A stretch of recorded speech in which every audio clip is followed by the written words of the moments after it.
Doctor ortho, अब दर्द भी घुटने टेकेगा। प्रधानमंत्री नरेंद्र मोदी की आगामी चीन यात्रा को लेकर वैश्विक राजनीति में हलचल मच गई है। अगस्त 2025 के अंत में तियानजिन में आयोजित हो रही शंघाई सहयोग संगठन की शिखर बैठक में भाग लेने की उनकी योजना को लेकर कई अहम सवाल उठ रहे हैं।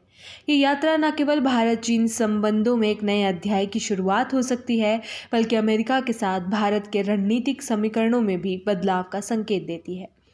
2019 में अमेरिकी राष्ट्रपति डोनाल्ड ट्रंप ने चीन के साथ व्यापारिक संबंध रखने वाले देशों को सख्त चेतावनी दी थी। ब्राजील और अन्य देशों को खुले तौर पर कहा गया था कि चीन से करीबी रिश्ते अमेरिका के साथ उनके संबंधों को प्रभावित कर सकते हैं।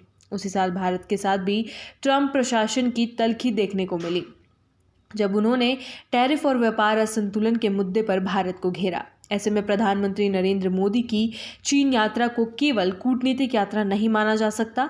यह अमेरिका को एक साफ संदेश हो सकता है, भारत को हल्के में लेना महंगा पड़ सकता है।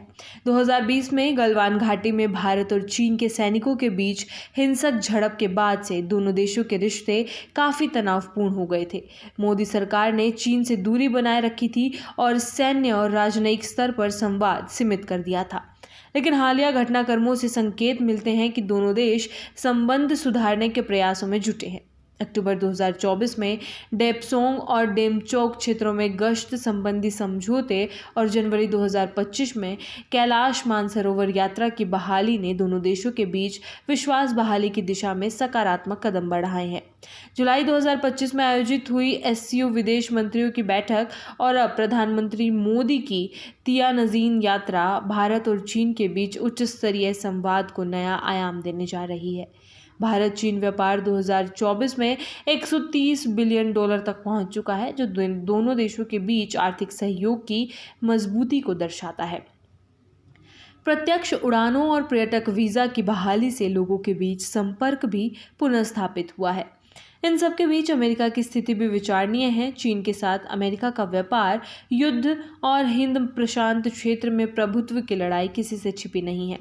क्वाड समूह भारत, अमेरिका, जापान और ऑस्ट्रेलिया के गठजोड़ को अमेरिका चीन के प्रभाव को नियंत्रित करने के लिए उपयोग करता रहा है।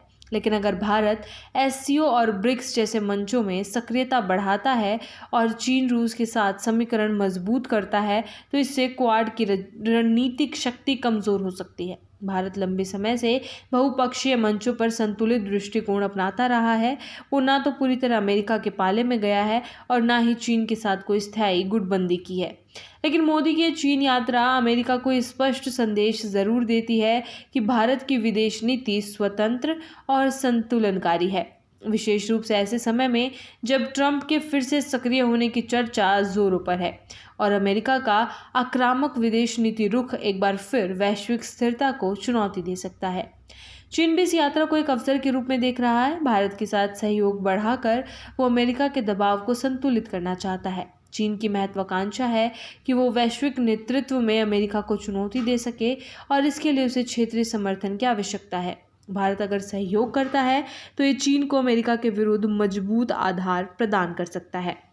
इसके अतिरिक्त इस बार प्रधानमंत्री मोदी की जापान यात्रा भी इसी समय हो रही है। वे जापान के प्रधानमंत्री फूमियो किशिदा के साथ भारत जापान वार्षिक शिखर सम्मेलन में भाग लेंगे, जो कि द्विपक्षीय संबंधों को गहरा करने की दिशा में एक अहम कदम होगा। डॉक्टर ऑर्थो, अब दर्द भी घुटने टेकेगा।